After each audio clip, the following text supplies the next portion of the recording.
guys. Ito yung ano, DIY ko na ano na pants. Pants to siya guys, tapos malaki siya. So ginawa ko siyang palda. Yan. Iba yung kulay. Ito magkakulay sila. Tapos ito iba siyang pants. Yan ganyan. Oh.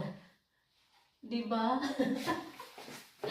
Ang dami kasi mga ano yung mga pants na hindi ginagamit yung bigay-bigay. Tapos hindi ko nagamit kasi malaki na yung baywang niya.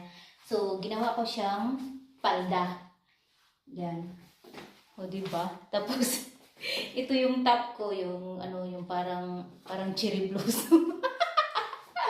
Yan, maganda. Maganda siya. Maganda siya. Oh, mahilig kasi ito sa ano, sa DIY. Sa kamay ko lang 'to tinahi. Kasi nga yung ano yung sewing machine ko is nasira. Nasira, so kinamay ko lang siya. O diba? Maganda siya. Yan. Multi-color. Charis.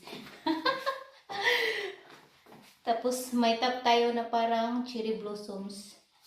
Yung kulay. Yan. Parang cherry blossoms. Oh, di ba? May pag-OOTD ng person. Ayan. Yan. Punta lang pala ng grocery. Nagkaganito yung ano, yung OTD dito, di ba? Charis.